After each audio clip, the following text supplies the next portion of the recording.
I generally suggest avoiding the scale completely. Nope. Don't avoid the scale. Always use the scale. It's going to give you more information than last time. Don't think, oh, my period is coming up, I'm just not going to weigh myself. And then you eat more calories than last time. And then when you get back, you're like, oh, I'm up 5 pounds.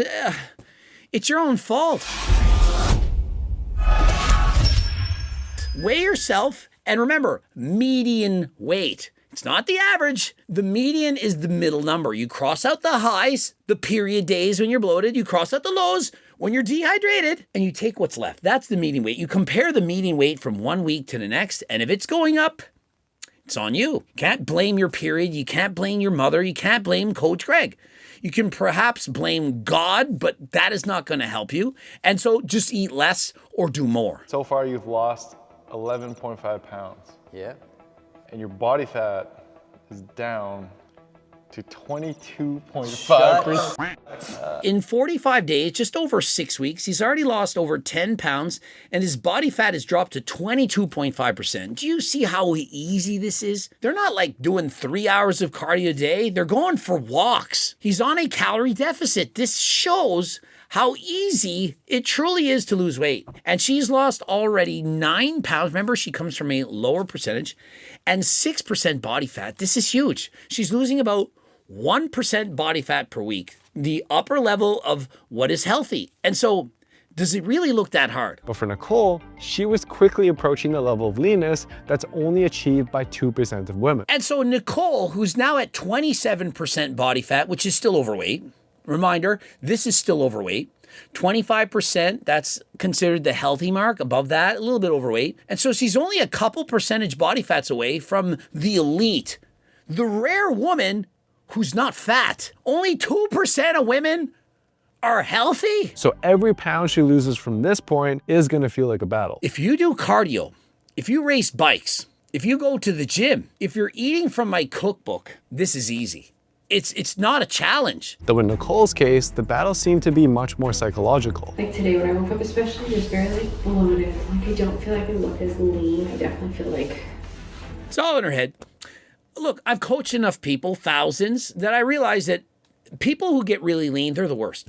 The competitors, bodybuilders, by far the worst. People who are going to set foot on stage, they look in the mirror every day, and in 2 hours, they feel fat. They eat supper, they feel fat. They have a salad, they feel fat. They drink water, they feel fat. The only time they don't feel fat is first thing in the morning before eating on an empty stomach. That is not the normal physiology of a human being. The normal state of a human has food inside of your belly that's getting digested. And so just because you're bloated a little bit, just because you just ate, you just drank a liter of water, and your belly sticking out a little bit, it's okay. Realize comparison is the thief, and you only think that you're bloated because you're comparing yourself to other women or men who post on social media, and they're flexing for all they're worth with a proper tan. And they're doctoring and editing their photos. And so you're seeing the shreds, the flexing, and you're thinking, oh my God, how are they so lean?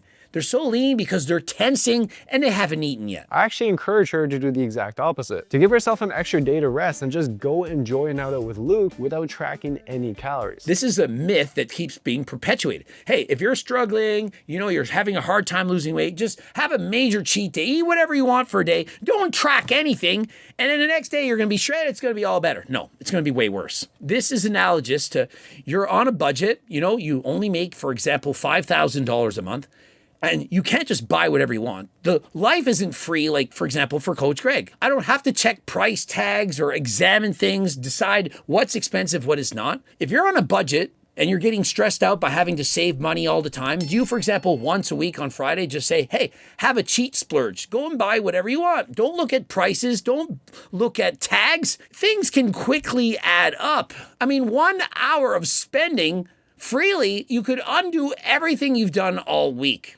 And more. I see Luke's abs right now and it's insane. Like his abs look great, very defined, very there. And it's like, I'm not there yet. Comparison is the thief. Why are we jealous of our husband? He's a man.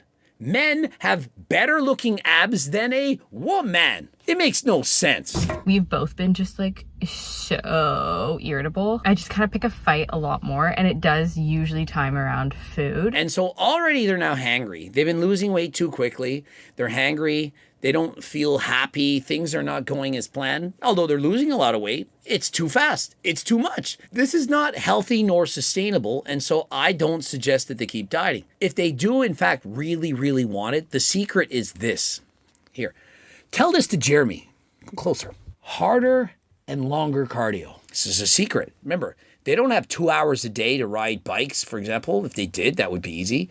But if they only have an hour to go for a walk, imagine using that same hour and burning double or triple the calories. Imagine the difference that would make. Jeremy F.A., who's probably heard of progressive overload in lifting weights, there's something known as progressive overload. And for those of you who don't understand progressive overload, train harder than last time. If every day you go for that stupid little boring little walk, you're not getting any better. You're not burning more calories. You're stagnant. You got to do harder cardio. Challenge yourself. Pick a bigger goal. You can't just walk 10,000 steps every day and think, oh, I'm going to be shredded for life.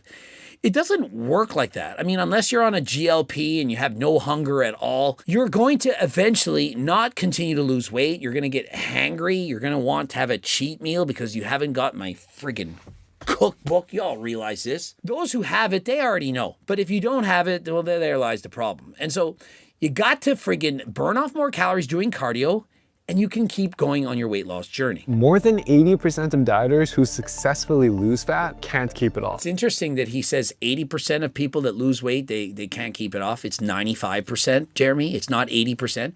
Man, if it was 80%, it wouldn't be all that bad. 1 in 5 lose the weight and keep it off for life. It's not that. It's 1 in 20. So before bringing them in for their final DEXA scans, I actually asked them both to spend the next 30 days maintaining their current shape. Stabilize, not increase weight nor decrease it. Remember, he was in what, a 750 calorie deficit daily, and she was in what, was it 400? How many calories did they add back? So for Nicole, this means adding an extra 300 to 400 calories back to her diet. And for Luke, an extra 500. If he's in a 750 daily calorie deficit and he adds 500 back to his diet, is he not still in a 250 daily calorie deficit? Is he still not going to be losing weight? And so how is that maintenance? How can Jeremy not even know the amount of calories needed for maintenance? You started at 33% body fat, and today you're at 19.5%. And she's now down to 19.5% body fat. This is very, very lean. It's essentially in the athlete zone. This is an athletic low level of body fat. Not easy for many people to maintain. 29.2% body fat. Today, you are at 15.6% body fat. And he's at 15.6% body fat, bang on Mr. Fitness, Mr. Health. Although it's not lean enough to be considered at that aesthetic ideal, it's certainly very, very healthy. And so, my opinion, she's actually leaner than him, and compared to other females, she's at a more impressive body fat percentage in terms of being lean, and he's at a more sustainable one. And so, my advice would be for her to go up a few percentages of body fat. I don't think that 19.6 for her is in her cards long term, but I do think for him, 15% is where he should maintain. Subscribe, click the bell button, comment to boost the algorithm. Please like the video if you liked. Don't forget to watch any of those 2 bloops. If you want to get coached by myself and my team, click the link. Sponsored. Click the link. If you want to carry the supplements in your store, click the link as well. Don't forget about the turkesterone as well as the Psycho bars. Psycho, add code CICO. You get it for 50% off. And until next time, I am out.